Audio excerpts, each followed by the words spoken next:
जय श्री राम। आइए सुंदरकांड की कथा में हम आगे बढ़ते हैं। पिछले प्रसंग में हमने जाना विभीषण जी जो है श्री राम जी के पास आते हैं, उनकी शरणागत वत्सलता देखते हैं। ये सब देखकर जो वानर समूह है वो हृदय में बहुत ही सुख प्राप्त करता है श्री राम जी के ये वचन सुनकर। और श्री राम जी ने तो ये प्रण भी ले रखा है कि जो उनकी शरण में आता है उनके जीवन का जो भय है, मृत्यु का जो भय है वो दूर करते हैं। और चाहे उसे करोड़ों ब्रह्म हत्याएं क्यों ना लगी हों, अगर वो उनकी शरण में आ जाए मनुष्य तो वो उनका भी त्याग नहीं करते हैं। कोटि विप्र बदलागे हूँ जाहूँ, आए शरण तजऊ नहीं ताहू, तब भी उनका वो त्याग नहीं करते हैं। और ऐसा कहकर और उन्होंने वानर से समुद्र का जल मंगाया और विभीषण जी का राज तिलक किया। और जब जिस क्षण से श्री राम जी ने विभीषण जी को लंकेश कहा, उसी क्षण समझ लीजिए रावण की मृत्यु तय हो गई है, निश्चित हो गई है। अब लंका का राजा जो है विभीषण जी बन चुके हैं। उन्होंने समुद्र के जल से राम जी ने उनका राज तिलक किया। अब ये जो बातें थी, ये जो लीलाएं थी प्रभु की, ये एक जो दूत है वो रावण के द्वारा भेजा गया था जब विभीषण जी ने लंका का त्याग किया था। तब से वो दूत जो है विभीषण जी के पीछे भेजा गया था और वो वानर सेना में दूत वानर बनकर ही सब कुछ सुन रहा था।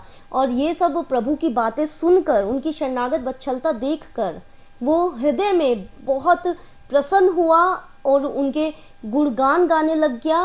मन के अंदर उनकी सराहना करने लग गए वो जो दूत आए थे। अब इससे हमें यही सीख मिलती है कि आपके अंदर कितना भी अधर्म क्यों ना हो, कितनी भी पाप क्यों ना हो, कितनी भी कूटनीति क्यों ना हो, अगर आप प्रभु के चरित्र के बारे में जान लेंगे ना तो आपका हृदय भी परिवर्तन हो सकता है, जैसे कि इन दूतों का हुआ प्रभु के वचन सुनकर। और अब हम आगे बढ़ेंगे कथा में। मैं पिछले दोहे से आपको जोड़ती हूँ। पिछले दोहा जो था, सकल चरित तिन देखे धरे कपि देह, प्रभु गुण हृदय सराहहि शरणागत पर ने। सकल चरित तिन देखे मतलब ये संपूर्ण जो क्रियाएं हैं, लीलाएं हैं प्रभु की, ये सब देखा उन दूतों ने। धरे कपट कपि देह, जो वानर का शरीर धर कर आए थे, उन्होंने देखा। प्रभु गुण हृदय सराहहि, प्रभु के गुणों का अपने हृदय में सराहना करने लगते हैं। शरणागत पर ने, कि देखिए प्रभु श्री राम जी कितने शरणागत वत्सल हैं। उन्होंने विभीषण जी को इतने अच्छे से ग्रीट किया। और एक हमारा राजा है, ऐसे सोचते हैं लंका का राजा जो है रावण, हमें तुरंत ही हम पर हाथ उठा देता है, तलवार चला देता है। और यहाँ पर एक ये राजा है जो शरणागतों पर इतना स्नेह दिखाते हैं। अब हम आगे बढ़ते हैं कथा में। प्रगट बखान ही राम सुभाव, अति सप्रेम गा बिसरी दुराव। अब वो जो दूत हैं वो सामने खुलकर आ जाते हैं। प्रगट अर्थात खुलकर आ जाते हैं और बखान करने लगते हैं, प्रभु श्री राम के गुणों का बखान करने लगते हैं। राम स्वभाव, राम जी के चरित्र का बखान करने लगते हैं। अति सप्रेम गा बिसरी दुराव, और वो इतने प्रेम में मग्न हो जाते हैं, प्रभु के गुणगान में इतने मग्न हो जाते हैं कि वो भूल जाते हैं कि वो दूत बनकर आए हैं वानर सेना में। और उनका जो रहस्य था वो सभी वानरों के आगे खुल जाता है, क्योंकि वो इतने ज़्यादा मग्न हो जाते हैं और श्री राम जी की वाह वाह करने लगते हैं उनके चरित्र का। रिपु के दूत कपहि तब जाने, सकल बांधी कपीस पही आने। अब तब सब वानरों ने शत्रु का दूत समझकर उन्हें बंदी बना लिया, मतलब बांध कर, सकल बांधी कपीस पही आने, और उन्हें कपीस अर्थात कपियों के राजा सुग्रीव के पास लेकर चले गए, बंदी बनाकर उन दूतों को। कहा सुग्रीव सुनहु सब बानर, अंग भंग कर पटवहु निशिचर। अब सुग्रीव जी क्या कहते हैं कि इन सब वानरों को कहते हैं कि इनके सारे नाक कान काट कर इन्हें भेज दो लंका वापस। सुग्रीव जी ऐसे कहते हैं। सुनि सुग्रीव बचन कपिधाय। अब सुग्रीव की ये बात सुनकर सभी जो वानर थे, वानर सेना दौड़ी, बांधी कटक चहु पास फिराए, और उन दूतों को बांधकर सब चारों ओर घुमाने लगते हैं। सभी वानर सेना जो है उन्हें पूरा घुमाने लगते हैं उस क्षेत्र में। सुनि सुग्रीव बचन कपिधाय, बांधी कटक चहु पास फिराए, और फिर उन दूतों को बांधकर पूरी सेना के सम्मुख अर्थात चहु पास फिराए, आसपास पूरा उन्हें घुमाने लगते हैं उन दूतों को बांधकर। बहु प्रकार मारन कपि लागे, दीन पुकारत तदपि न त्यागे। अब देखिए यहाँ पर क्या कह रहे हैं, बहु प्रकार अर्थात बहुत प्रकार से वो विनती करते हैं।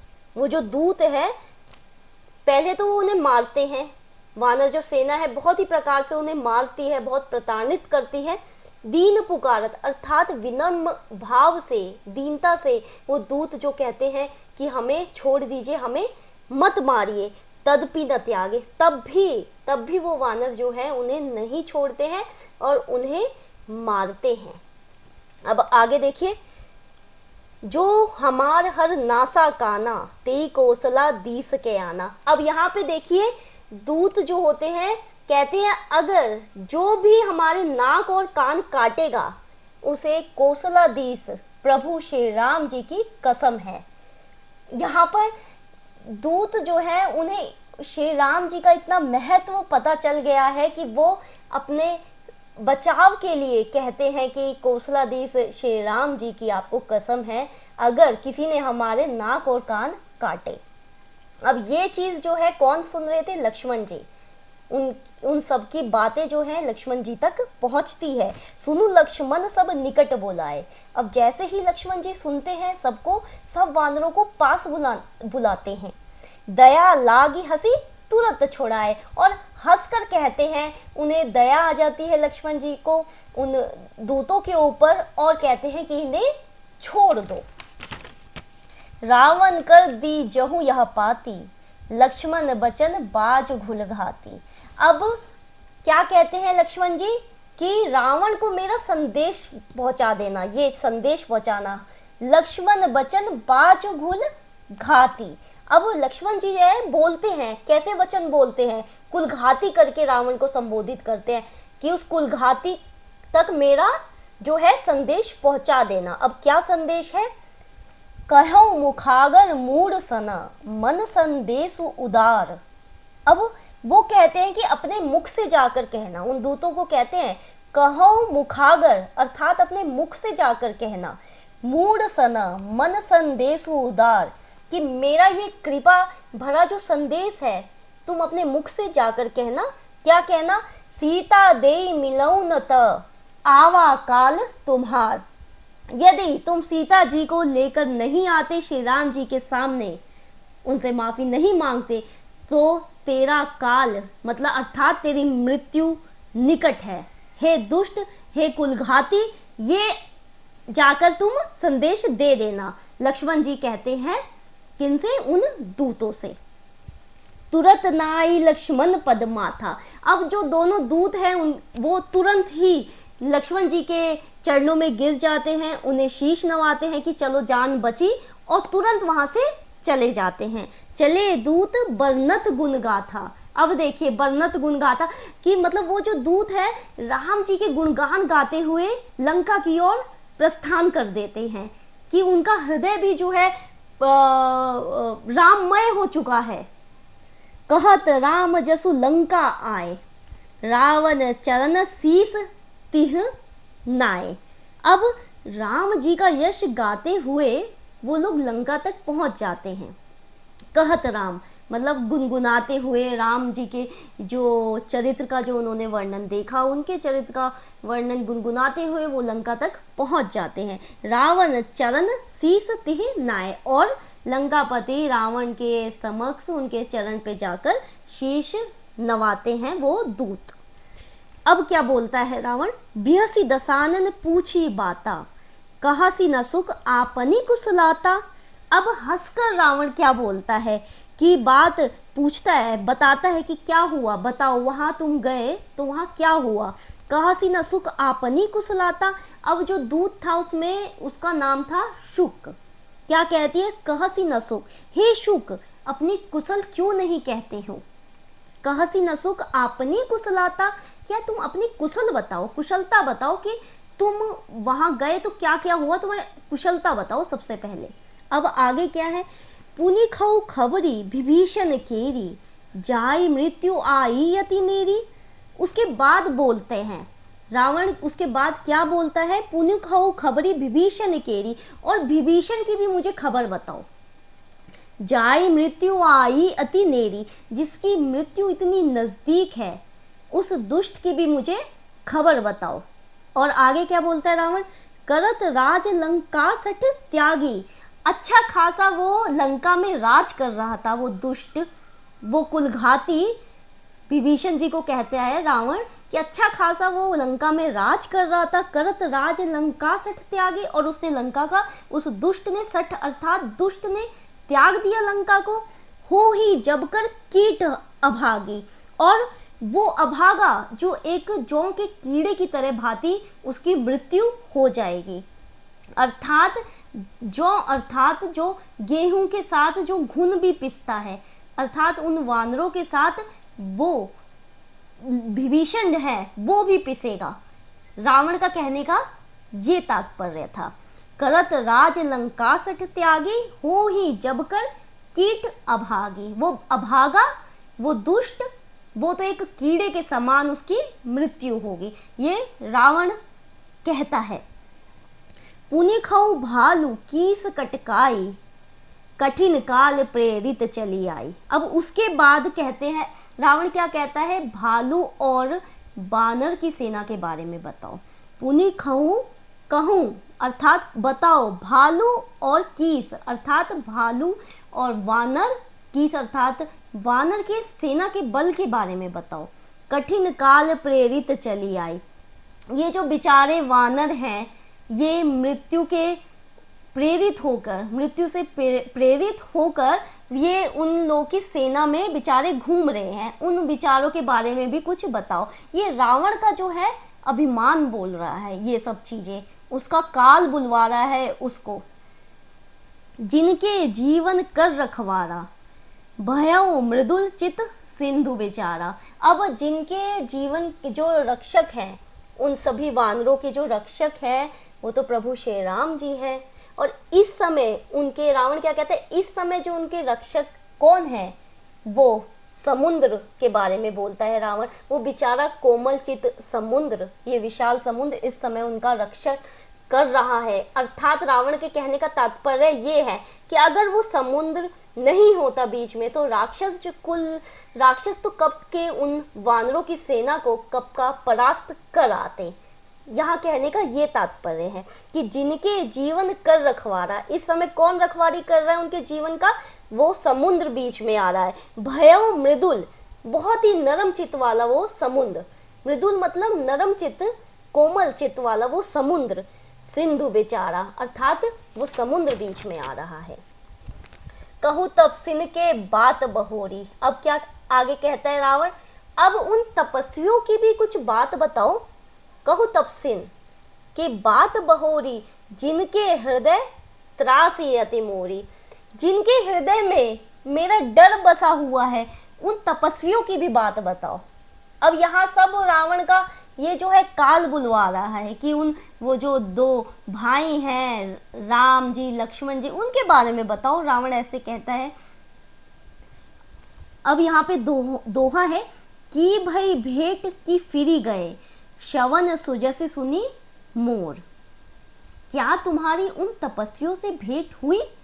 की भाई भेंट, यहाँ पे अब रावण क्या पूछता है कि क्या तुम उन तपस्वियों से मिले, फिर ही गए क्या, या तो वो भाग गए क्या सुनकर, मेरा यश मेरी कीर्ति सुनकर कहीं वो भाग तो नहीं गए। मतलब रावण के अंदर इतना अभिमान आ गया है कि उसे ये लग रहा है कि वो तो ये युद्ध है होगा ही नहीं, वो तो बेचारे डर गए हैं वो तपस्वी। यहाँ पर कि भाई भेंट की फिरी गए, श्रवण सुजसी सुनी मोर। अब बताओ कि ये मेरा जो कीर्ति है, मेरा जो यश है, ये सुनकर कहीं वो दोनों भाग तो नहीं गए हैं, कहीं तुम्हारे उनके कहीं तुम वहां गए तो कोई था तो नहीं, कहीं वो लोग भाग तो नहीं गई। कहने का तात्पर्य ये है कि लगता है तुम्हारी उनसे मुलाकात हुई ही नहीं। उन दूत से पूछता है रावण, कहसी न रिपुदल तेज बल, बहुत चकित चित तोर। अब कहता है कि शत्रुओं के जो बल और तेज के बारे में मुझे कुछ बताओ। कहसी न रिपु दल, मतलब रिपु अर्थात शत्रु के दल के बारे में, उनके बल के बारे में मुझे बताओ। बहुत चकित चित तोर, तेरा मन, जो तुम लोग का मन है बहुत ही चकित लग रहा है। उन दोनों को कहते, दूत को बहुत चकित। लेकिन यहाँ पर देखे रावण का जो अभिमान क्या क्या नहीं बुलवा रहा रावण से, इतना तक बोल दिया कि कहीं वो तपस्वी भाग तो नहीं गए, तुम्हारी उनके साथ मुलाकात ही नहीं हुई क्या, और उनके बारे में भी बताओ। और तुम लोग बहुत ही चकित दिखाई दे रहे हो। वो तो दूत चकित दिखाई देंगे ही, क्योंकि वो तो श्री राम जी के गुण में निहित हो रखे हैं, उनका हृदय जो है श्री राममय हो चुका है, इसलिए वो जो दूत थे वो बहुत ज़्यादा चकित दिखाई दे रहे थे। और यहाँ पर एक प्रसिद्ध जो है चौपाई है जो हमें जीवन में भी उतारनी चाहिए।